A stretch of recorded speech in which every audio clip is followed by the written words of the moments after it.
I've always loved taking something pretty ordinary and elevating it. You know, like my husband. Any type of flower arranging is just telling a story. What story do you want to tell? Maybe leave the country. Maybe disown your dad. Oh my God. Look, somebody pass me the spew bucket already. Please pass me the spew bucket. Meghan Markle wanted the world to take her seriously. Hollywood, television, comedians, late-night hosts, cartoon writers, panel shows, and even random comedy sketches seem to have reached a very different conclusion. From the looks of her, this is one cat who always lands on her face. Because at this point, Meghan is not just being criticized, she has become a punchline. And the brutal part is that the jokes are no longer stuck to one scandal, one interview, or one bad week. They follow everything she touches. That became painfully obvious again with MasterChef Australia. Cooking for her is crazy. Everyone's favourite Duchess has made an appearance, surprise appearance on MasterChef in Australia, Chris. I really don't know what to do. This should have been the safest possible environment for Meghan. No palace fight, no family war, no courtroom, no hostile interviewer. Just food, smiling contestants, soft lighting, and the lifestyle image she has spent years trying to sell. Somehow, even that turned into roast material. It doesn't work for you to shoulders back, breasts out, headlights going, and try to look as bitchy as possible. A simple cooking appearance became another excuse for television panels to laugh, question the performance, and tear into the gap between the glossy image and what viewers actually saw. Hi, oh my God, it's been so long, Miss Meghan Markle. Why don't we pass it to you? Yeah, pass it on to Dawn. Okay. Pass the Dutchie to the right-hand side. God, that was really bad. What have you got in your teeth? And that is what makes this whole thing so savage. Meghan keeps changing the setting, but the reaction keeps following her. Put her in a palace, people joke. Put her in Hollywood, people joke. Put her in a kitchen, people joke. Give her flowers, jam, fruit, a beautifully arranged table, a camera, and complete control. And somehow the comedy still writes itself.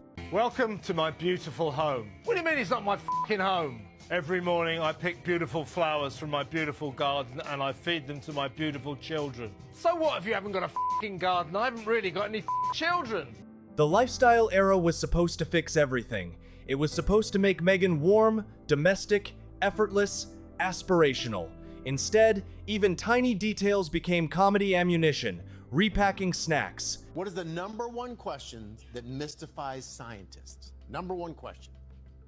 Mystifies scientists. Is there life on another planet? Oh no. Why does Meghan Markle make her own pretzel bags? They don't know why. That's interesting. She takes it from one bag and puts it in another bag. There's another bag. Arranging food. Turning basic kitchen habits into grand lifestyle lessons. How I prepare water for my guests.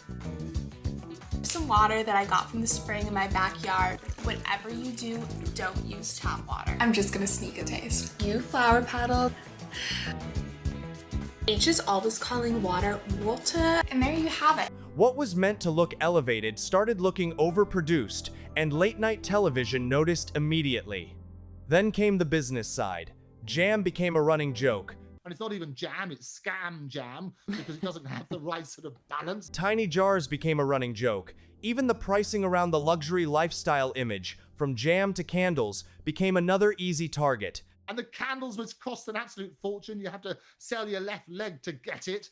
That is a serious problem when the entire brand depends on convincing people that ordinary products become special simply because Meghan touched the packaging. And the price jokes are especially nasty because luxury only works when people believe there is something exceptional underneath the packaging. Okay, Megs, go.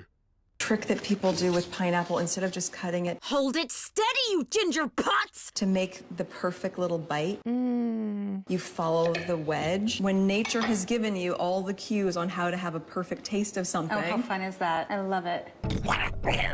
Oh my gosh, I work so hard. Once a jar, candle, snack bag, or kitchen product starts looking like ordinary stuff dressed up with a Duchess-sized price tag, the fantasy gets harder to sell. Meghan is not just selling objects. She is selling taste, exclusivity, and the idea that her version of ordinary life is more elevated. Cooking to me is really a love language. I think it's such a great way to connect. It's something that can feel sentimental and meaningful, and it's how I show my nurturing and love for my friends, family, and my kids. Tell you what, Meghan, could you just repeat that in English, please? Yeah. I mean, what is she talking? Cooking's really a love language. That gap between presentation and product is exactly where comedians keep striking. And the mockery did not stay inside food television. It spread. Her name started turning up as shorthand in movies and comedy shows, not as a glamorous royal reference, not as an A-list compliment, as the joke itself. Harry, it came. It finally came. It's an invite to a fancy formal event. Hang on. This invitation is for LeBron James. Duh, I've been rifling through his mailbox every day so I could grab it before he does. Brilliant. That is the point where a celebrity has a real image problem. When writers do not even need to explain the setup anymore, they can just say the name and let the audience fill in the rest. Brian, this is a terrible idea. We could change the course of history. You always say that, but doesn't history pretty much suck? I mean, the Crusades, Hitler? Prince Harry marrying Meghan Markle? Again? Oh, like all of your wives are so much better. Even her old acting career became part of it. Suits was dragged into jokes years ago, with the basic punchline being that Meghan's supposedly impressive television career was not nearly as important as the hype suggested. Beautiful woman. Yeah, fine. Great mum. Whenever the kids are being fussy and not going to bed, she puts on an episode of Suits and they're out. So, what are you doing? Ow! Stop it! Stop it! Long before the Netflix lifestyle era, comedians were already treating the contrast between Hollywood star and reality as comedy material, and Harry got pulled into the same machine. Michael, we like to apologise. Unfortunately, William's hair was unable to make it this evening. It's devastating. Oh, bravo! Hilarious. Yes, a bald joke. His relationship with William was mocked as awkward, childish, and competitive. Yes. All right, Prince William and Prince Harry, everybody. What is this? What is that? With Harry repeatedly portrayed as the brother throwing cheap shots, while William looked irritated. Those sketches were jokes, obviously, but they now look almost prophetic when you compare them with how catastrophic the real relationship between the brothers later became. Harry Potter makes up half of England's economy, man. Come on, just shave it, Wills. Okay, just shut up about the hair. What hair? Oh, I'm sorry. I'm sorry. I made him mad. I made him mad. I love you. I love you. That is one reason the old comedy clips hit differently now. Back then, Harry and Meghan were still being treated like a royal fairy tale. Today, audiences watch the same material, knowing what came next. Some American actress went on a show in Australia, basically. Yeah. Yeah. And evidently, Harry likes meat and tea veg. The exit, the interviews, the memoir, the family breakdown, the accusations, the years of public warfare. Harry said racism was a big part of their decision to leave, which you know things are bad at Buckingham Palace if they came to America to get away from racism. Workouts, doctors, personal appointments, even jokes involving visits to a gynecologist can end up sitting beside royal drama and celebrity gossip. My role today is to instruct on the protocol of dealing with a member of the royal family. And I've met members of the royal family before, so I assure you I'm up to speed. Well, you may well know the protocol for having an audience with the Duchess, but there is an entirely different set of protocol when one has an audience with the royal... I'm sorry, are you referring to the vagina? I will mark that down that you said that word once. Once a person becomes a permanent pop culture target, almost nothing feels too random to be folded into the punchline. Oh, here we are, delivery day. Now, when the child is delivered, it's important that you do not reach for it unless it offers a hand to you. If it does not offer its hand, then just wait for it to slide out on its own. Very good. And then you will play peekaboo with the child, and if it laughs, you will be knighted. And if it cries? The strange part is that the joke does not even have to begin with Meghan anymore. A completely unrelated conversation can suddenly swing toward her name because the audience already understands the reference. Now, throughout cross-examination, it is imperative you say the following words to yourself in the exact order as this. This is great.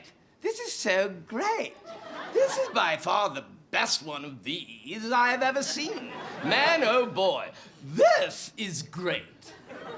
To myself. Yes, but loud enough for the Duchess to hear. That's a secret, isn't it, when you're speaking secret? That makes the mockery almost impossible to control. You cannot issue a polished statement for every throwaway joke, and you cannot rebrand fast enough to stop a punchline that only needs a name. It's so funny that people keep calling me Meghan Markle, because it's Meghan Sussex now! It's Meghan...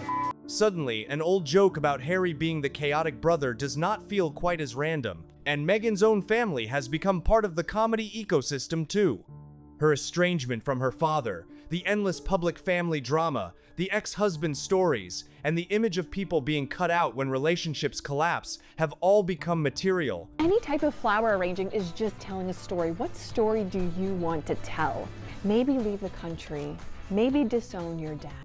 Comedy loves a pattern, and once a public figure develops one, every old story gets pulled back out and attached to the new one. Even the most private and ridiculous corners of everyday life can get swallowed by that machine. Lot going on to the news. My God, it's so crazy out there. What's going on with Meghan Markle? She thinks that everybody is just stupid. Like we can't see that she is manipulating his dumb husband. I really feel sorry for the family. Maybe everybody's fixated on how good looking this guy. But the real escalation came when major comedians stopped treating Meghan as someone who needed to be handled carefully. Chris Rock went straight at the royal complaints and the Oprah-era narrative. Like, what's this girl, Meghan Markle? Seemed like a nice lady. Just complaining. I was like, didn't she hit the light skin lottery? Hit the fucking light skin lottery and still going on complaining. Oh my gosh, I work so hard and Trying to be a victim. But seriously, it's got to sell the mommy lifestyle. And it's got to be all about me. But not seem like it's all about me. In California, we're just a regular couple living close to Oprah and far from the paparazzi. Woo! But not too far. He did not need a complicated setup. The audience already knew the story. That is what made it sting. He could jump directly into the contradiction and let the crowd do the rest. Then other stand-up comics pushed from a different angle. The royal complaints were mocked. The fame chase was mocked. You know who'd be great to play Michelle? Meghan Markle. I do love resuscitating has-beens' careers, but I'm not a fucking magician. The idea that Meghan wanted global celebrity and then acted shocked by what royal life actually involved was mocked. Harry's privilege was mocked. Their security complaints were mocked. I think it's important we do this ourselves, Harry, and not live off your family. I agree. We'll just have to find a way to make £50 billion on our own. Their pet names were mocked. Even the dramatic way ordinary royal protocol had been described became comedy material. And that is where the Sussex image really started collapsing from prestige into parody. Magazines and Netflix shows, we really can live a normal life. Yes, I'm sure you agree, darling. We can be the people we talked about being, with no more worries about how we look or the image we project to people. What matters is what we have on the inside.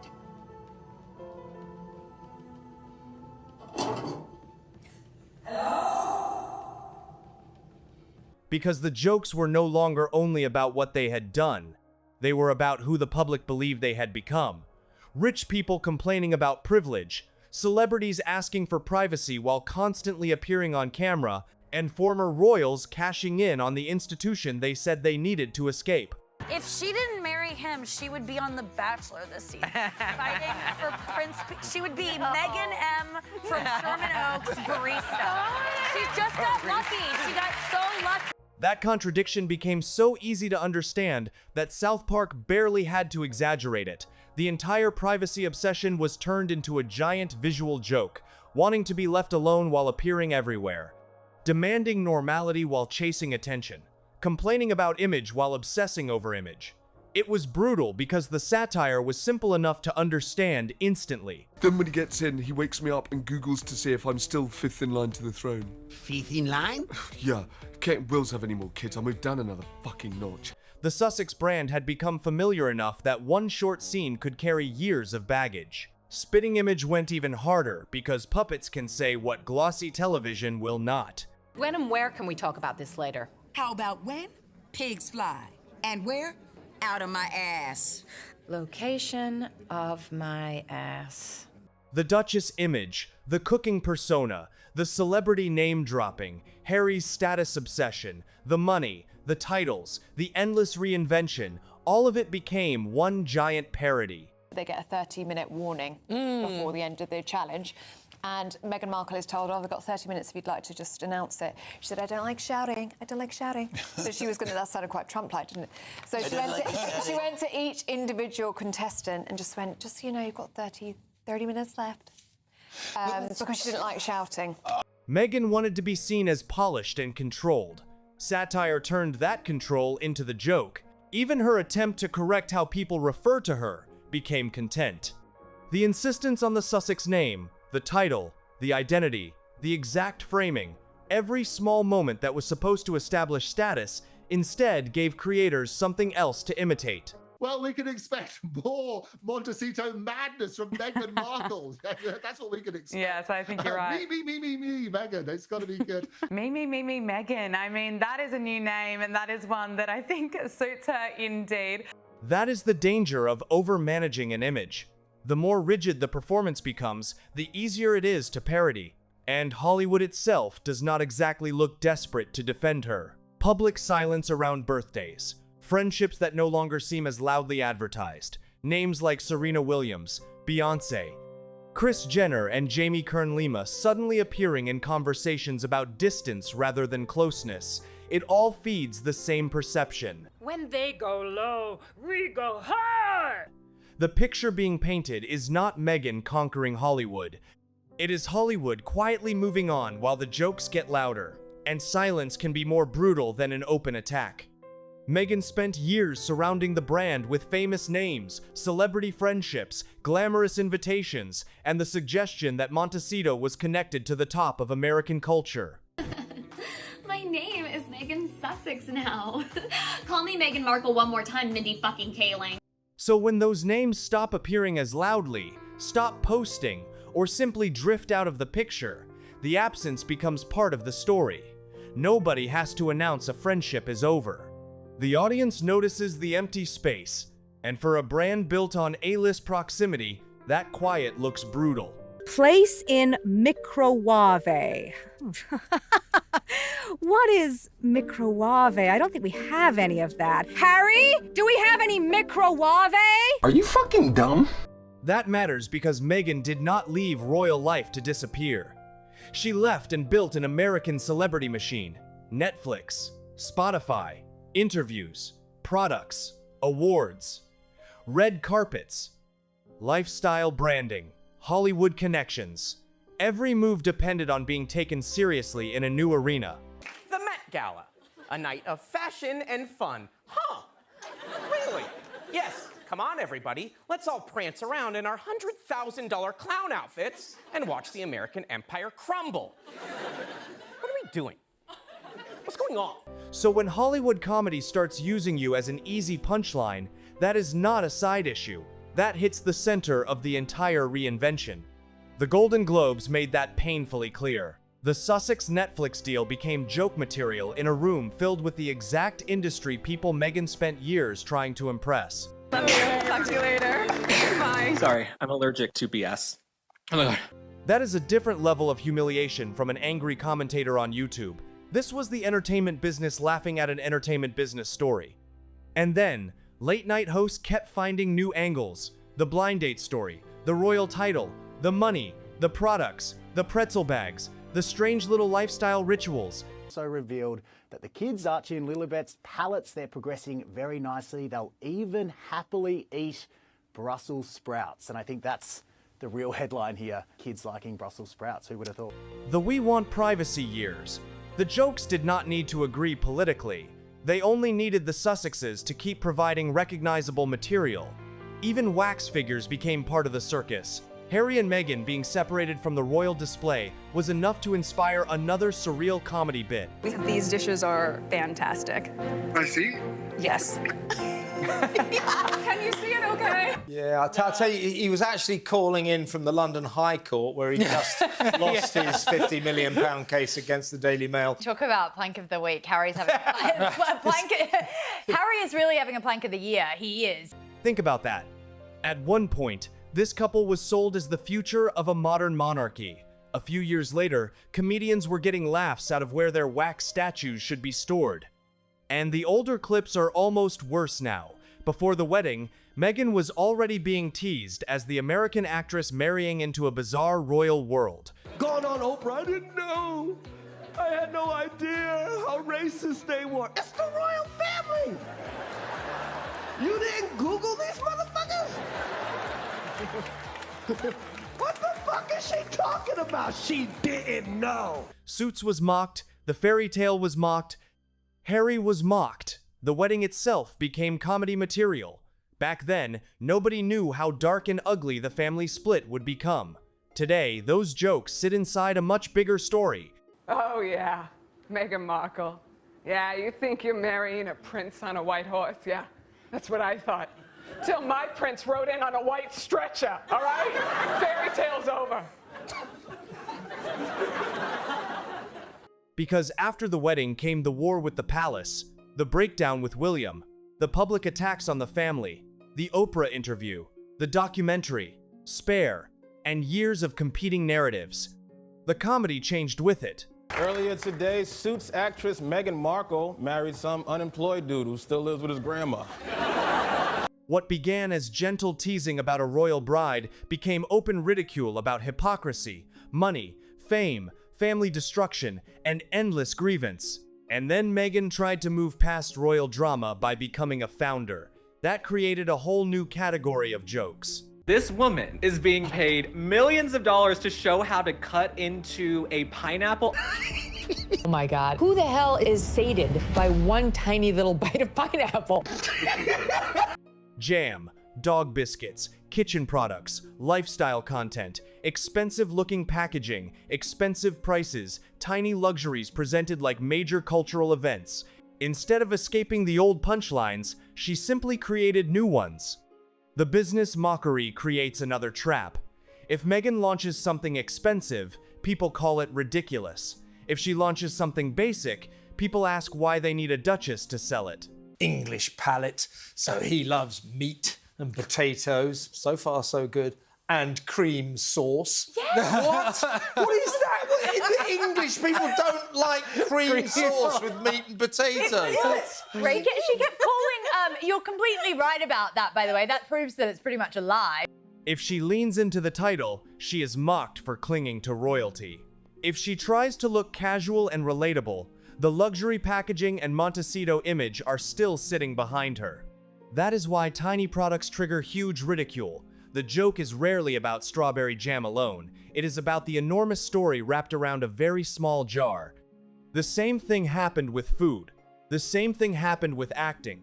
The same thing happened with celebrity friendships. The same thing happened with the title. The same thing happened with privacy. It's not going to be a good couple of days for Harry, but at least he can get back home and enjoy a good plate of meat, potatoes and cream sauce. I'm going to say, Kevin, you've never looked more happy in your life than you are right now. I've never seen you smile this much. Actually, that's the end of the show. It's Meghan and Harry. Every reinvention is supposed to close the previous chapter, but each new chapter somehow drags the old jokes behind it. That is why the MasterChef episode matters more than it should. It is not really about a meal. It is about a pattern. Meghan finally gets a friendly stage built almost perfectly for her current brand, and the reaction still turns into ridicule. No evil palace, no hostile royal reporter, no strict protocol. No one stopping her. And still, people laugh. I know, what a coincidence, right? Thank goodness the team at MasterChef were filming for that totally random and natural, unscripted moment when Harry called Meghan as she was judging a carrot dish. There is also something ruthless about how quickly the jokes now move. A moment happens, the clip spreads, television reacts, creators remix it, comedians add a line, and suddenly, the original promotional moment is buried under mockery. Meghan can spend weeks planning an appearance, but one awkward exchange can become the only thing people remember. And the contrast with her original ambition is impossible to ignore. This was supposed to be the woman who walked away from royal restrictions and finally became free to build exactly what she wanted. Thank you again for coming to the show. Of course, Michael. We love American telly. My brother's fiancée, Miss Meghan Markle, is on the American program Suits. Yes, Wednesdays, 8 p.m, USA Network. Check it out. She's amazing in it. Yeah? Right. The only difference between that show and this is people watch this one. Oh, hilarious. Yet the more controlled the brand becomes, the more people seem to notice the machinery. The perfect flowers, the perfect kitchen, the perfect products, the perfect language, the perfect celebrity connections. And then one joke punctures all of it in seconds. Harry does not escape either. Comedians repeatedly reduce him to the same basic image. A prince who walked away from royalty but cannot stop talking about royalty. A millionaire complaining about money and security. I'm here to tell my truth and make a shit ton of money out of podcasting, as I don't have any discernible talent. A man demanding privacy while selling his private life. And a younger brother whose relationship with William went from teasing rivalry to total collapse. Together, they have become a comedy package. Meghan brings the branding, Harry brings the royal baggage, and every new attempt to separate those two things somehow ties them together again. Even a jar of jam can lead back to the palace. Even a cooking appearance can lead back to Harry.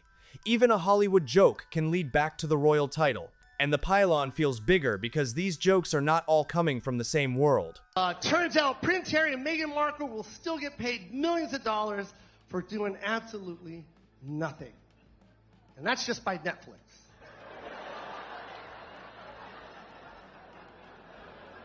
Stand-up, cartoons, late-night television, British panels, movies, puppet sketches, celebrity interviews, and viral parodies all serve different audiences.